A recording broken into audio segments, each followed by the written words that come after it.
Mahigit 300 na iligal naman po na infrastruktura at iba pang sagabal sa kalsada at pampublikong lugar naman ang natukoy po tinanggal ng Police Regional Office 1 o PRO1 sa buong Rehiyon 1 ngayong Oktubre.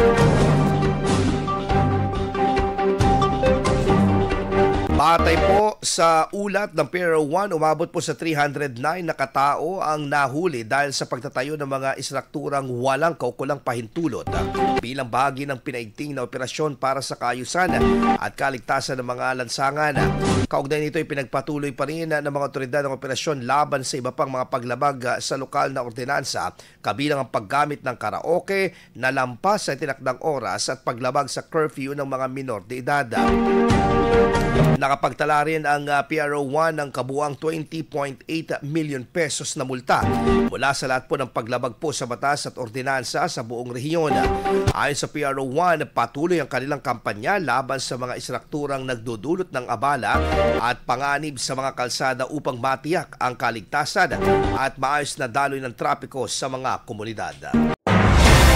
IFM News. IFM News. IFM.